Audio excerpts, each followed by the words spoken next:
welcome, Denise, and thank you for coming. Thank you for your ministry. Thank A you. lot of people would have tried to forget all this and go on with their life, but the Bible tells us very clearly that all things, that includes everything, Yes. can work together for good to those who love God, called according to his purpose. And I think in this culture today that you are a very, very necessary voice. What I would like is for you to just tell us your story. Just take a few minutes and then we'll, talk about what the Lord's doing with it now. But just tell the viewers your story. When I was 9 years old, my father had taken me outside to confide in me his secret, and that was that he wanted to become a woman. That day, 9 years old. 9 years old.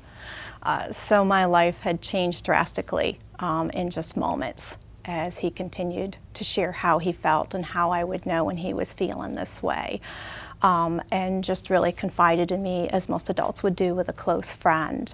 I had felt that I'd lost my father that day. Had no idea how the impact would be on my life in the days and the years to come, until time had passed and to see all of that unfolding as I started to wonder about myself and my own sexuality and my own gender, knowing how my father's confusion was. And there was a lot in our home itself that made it a very tense environment, because as I started to mature, there was a lot of jealousy for me becoming a young woman, which was exactly what he had wished that he was.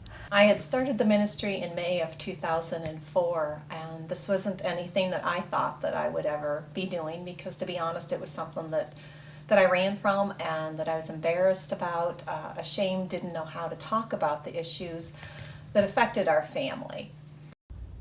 Did you share it with anybody? Not until I started to date Mark, who's my husband now.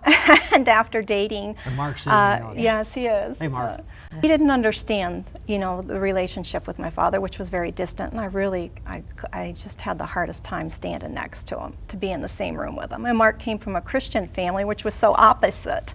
So he picked up on that, and time again he'd ask, and I would get away with not telling him. Yeah. And this one time I hadn't. But it was really through Mark and watching Mark's reaction afterwards that nobody knew that Mark knew, and to see how he still was a friend to my father. He would still go out and have lunch with him, go out and shoot their guns, and still do everything they'd done before. So Mark was the example of Christ. Oh, God bless you, buddy. That's right. I just read this and I thought it was appropriate. It's in Galatians 6.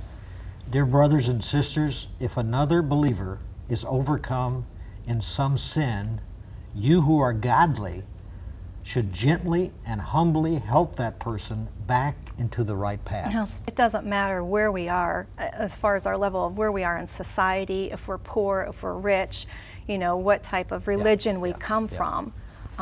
Gender identity dysphoria disorder is really Satan's a terrific attack on mankind and who God had created the individuals to be, because it really steals their identity as God had created them and steals their life from them.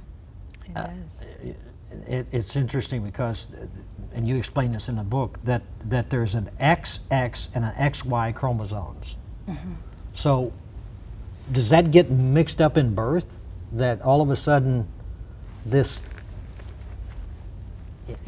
I still see it as a satanic spirit that comes over him, but is there a brain thing here?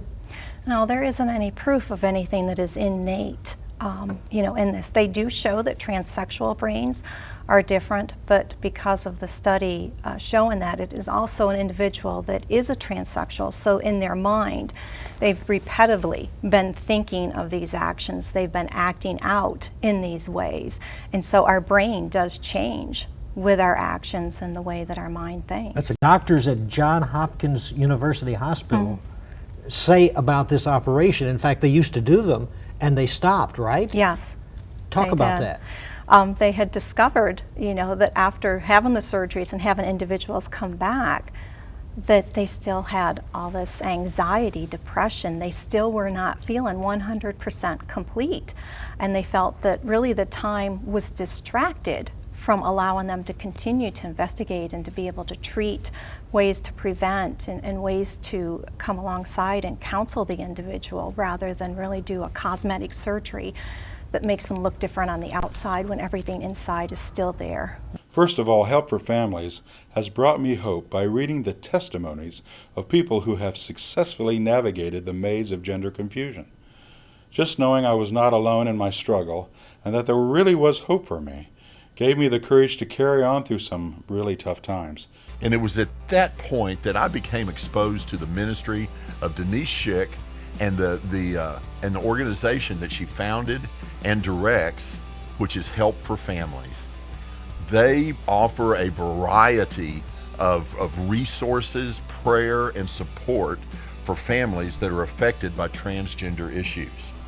They held their 2013 Hope Gathering Conference here in our church, and I was honored to actually meet Denise and her team.